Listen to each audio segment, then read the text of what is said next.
तीसरे दिन अच्छा। नाव से आना जाना, कोई इमरजेंसी हो गया तो 2 घंटा 4 घंटा इसी बैठिए, मर गया तो आपस हो गया। कोई देखने वाला नहीं है, कोई राजा नेता कोई नहीं, विधायक जी ना आता है, कोई विधायक नहीं, वोट हेलते आते हैं, दूसरा कोई रास्ता नहीं है, कोई रास्ता नहीं है। और तो इतना दिन हो गया आप लोगों को पुल नहीं मिला? ना, बर्तन बासन लिया में तो 2 घंटा 4 घंटा बैठता है। अच्छा, कोई उपाय नहीं है, कोई उपाय नहीं है, कोई किसी उपाय का तबीयत 78 वर्ष बाद भी मुजफ्फरपुर के लोग नाव के सहारे चलने को मजबूर है। इसी क्रम में आपको बता दें कि हाल ही के दिनों में गया घाट प्रखंड में एक भयंकर नाव हादसा हुआ था, जिसमें तकरीबन दर्जनों लोग की मौत हो गई है। बावजूद इससे प्रशासन कोई सबक लेने को तैयार नहीं है। ऐसे में हमारी मौजूदगी औराई प्रखंड के मधुबन प्रताप गांव में है और आप तस्वीरों के माध्यम से देख सकते हैं कि किस तरह बागमती नदी की तेज धार को नाव में बैठे सैकड़ों लोग जो है वह पार कर रहे हैं। अगर ऐसे में कोई नाव हादसा होता है तो इसके लिए जिम्मेवार कौन होगा? आपको बता दें कि लगातार सरकार जो है लोगों की सुरक्षा की बात करती है। वोट लेने तो लोग पहुंचते हैं, विधायक जी आते हैं, सांसद जी आते हैं, लेकिन आम लोगों की बात कहां तक सुनी जाती है? यहाँ के कुछ स्थानीय लोग हैं, चलिए पहले उन्हीं से बात हम कर लेते हैं। नाव से ही आप लोग पार करते हैं? 12 तीसरे दिन। अच्छा। नाव से आना जाना, कोई इमरजेंसी हो गया तो 2 घंटा 4 घंटा इसी बैठिए, मर गया तो आपस हो गया। कोई देखने वाला नहीं है, कोई राजा नेता कोई नहीं, विधायक जी ना आता है, कोई विधायक नहीं। वोट लेने तो आते हैं? वोट से पहले आएगा, गोर छुएगा, दाढ़ी धरेगा, लेकिन धार के देखने के लिए कोई नहीं आएगा, कोई नहीं आएगा, कोई नहीं। अभी बीते दिनों बेनीबाद में ही एक नाव हादसा हुआ था, दर्जनों लोग मर गए थे, लेकिन उस वाले सोचा होगा, लेकिन यहाँ कुछ नहीं सोचता है, कुछ नहीं सोचता, कुछ नहीं, कोई पुल उल का कोई निर्माण नहीं कि आज बनेगा चाहे कल बनेगा, 10 वर्ष में रहेगा कि 20 वर्ष में बनेगा, कोई सूची नहीं है। तो तबीयत किसी लोग का खराब होगा या फिर इमरजेंसी में जाना होगा तो कैसे जाते हैं आप लोग? तो 2 घंटा 4 घंटा चीजें टाइम देता है। अच्छा, अगर देने आया तो पार हुआ, ना तो बस इसी जगह कर जाता है, तो लाश घुरा कर जरा देता है, फूक देता है। कोई उपाय नहीं, कोई उपाय दूसरा नहीं है, सुनने वाला नहीं है आप लोग? कोई नहीं। क्या नाम हो गया? फूदन सहनी। कौन सा गाँव है? मधुबन प्रताप। और भी कुछ लोग हैं, चलिए हम उनसे बात कर लेते हैं।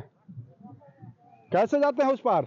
उस पार तो हम लोग जाते हैं, देखिए कि सब्जी भी लाना होता है तो उसी पार जाना पड़ता है। हाँ। और मवेशी का घास भूसा जो रखा हुआ है वो भी उस पार को जो लोग है इसी पार से ले जाता है, हर एक आदमी करके। अच्छा। आए यहाँ को तो संसद विधायक जी आते हैं वोट से पहले, हाँ। अपना गो हाथ पकड़ के वोट मांग लेते हैं, चले जाते हैं। वो तो वो लोग एक बार आवेदन भी किए हुए थे, हाँ। मगर आवेदन में बोला उन लोगों क्या कि इसको सुनवाई आगे तक हम पहुँचाएंगे, मगर इसको तो कोई सुनवाई नहीं आगे तक पहुँचा हुआ है। अभी पुल नहीं बना हुआ है, पुल के लिए मिला था आवेदन, अच्छा। मगर इस आवेदन का कोई सुनवाई नहीं देख रहा है, कोई सुनवाई नहीं देख रहा है। वोट लेते हैं नेताजी चले जाते हाँ हैं। चले जाते हैं, उस टाइम से दिखाई भी नहीं देते, जनता डूब भी जाता है, तभी फोन भी करते हैं, उस पर भी नहीं आता है, वो लोग नहीं आता, उस पर भी नहीं आता है, कोई देखने नहीं आता है उस पर भी। कौन सा जगह है?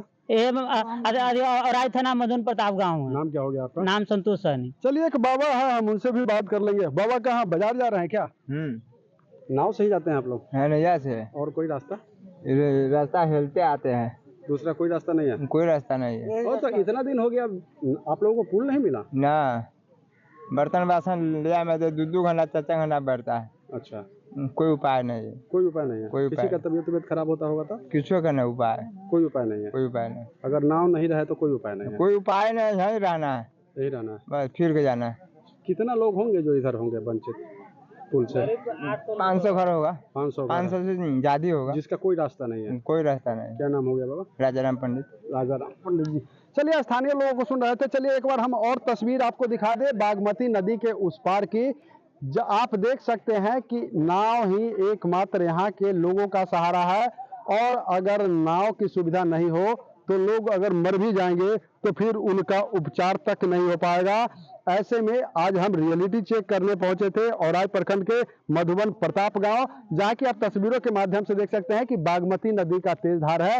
और हाल ही के वर्षों में गया घाट प्रखंड में एक नाव हादसा हुआ था, जिसमें तकरीबन दर्जनों जो है लोगों की मौत हो गई थी, जिसके बावजूद प्रशासन अभी तक कुछ सुनने को तैयार नहीं है। और सरकार की बात करें तो सरकार स्वतंत्रता के बाद जो है 78 वर्ष हो गए हैं, आजादी के 78 वर्ष हो गए हैं, बावजूद इसके लोगों के पास नाव ही एकमात्र सहारा है। और अगर नाव नहीं हो तो फिर ना तो यह इस पार से उस पार जा सकते हैं, ना उस पार से इस पार आ सकते हैं। और सबसे बड़ी समस्या क्या है कि बागमती नदी के बीच में यह तार लगा हुआ है जिसके सहारे नाव चलता है, और यही तार जो है गया घाट प्रखंड में जहां नाव हादसा हुआ था वहां भी लगा हुआ था, जो टूट गया था, जिसके कारण बड़ा हादसा हुआ था। बावजूद इसके प्रशासन कोई भी सबक लेने को तैयार नहीं है। न्यूज़ फाउंडेशन के लिए मुजफ्फरपुर से मणिभूषण शर्मा की रिपोर्ट।